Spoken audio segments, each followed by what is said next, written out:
মৰমৰ শিক্ষাৰ্থীসকল,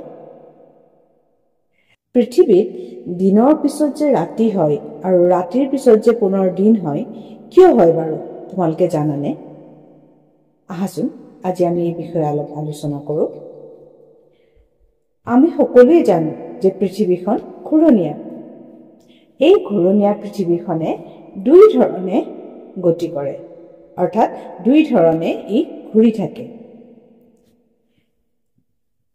পৃথিৱীৰ সোঁমাজেদি উত্তৰ মেৰু বিন্দু আৰু দক্ষিণ মেৰু বিন্দুৰ লগ লগাই এডাল ৰেখা কল্পনা কৰা হৈছে। এই ৰেখাডালক অক্ষ বুলি কোৱা হয়। এই অক্ষ ৰেখাডালৰ ওপৰত পৃথিৱীখনে পশ্চিমৰ পৰা পূবলৈ ঘূৰি থাকে।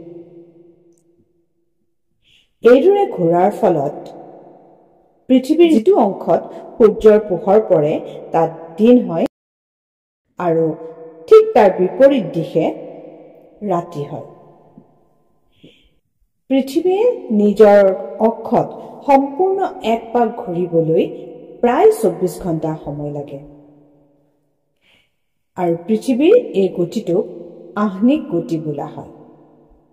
গতিকে আমি ক'ব পাৰোঁ যে পৃথিৱীৰ আহ্নিক গতিৰ ফলত দিন আৰু ৰাতি হয়। পৃথিৱীয়ে কিন্তু নিজ অক্ষৰ ওপৰত ঘূৰি থকাৰ উপৰিও সূৰ্যক কেন্দ্ৰ কৰি তাৰ চাৰিওফালে নিজ কক্ষপথত ঘূৰি থাকে। এইদৰে সূৰ্যৰ চাৰিওফালে এপাক ঘূৰিবলৈ পৃথিৱীখনক প্ৰায় 365 দিন লাগে। পৃথিৱীৰ এই গতিটোক বাৰ্ষিক গতি বোলা হয়। তোমালোকে গম পালা যে আহ্নিক গতিৰ ফলত দিন ৰাতি হয়। কিন্তু বাৰ্ষিক গতিৰ ফলত কি হয় বাৰু জানানে?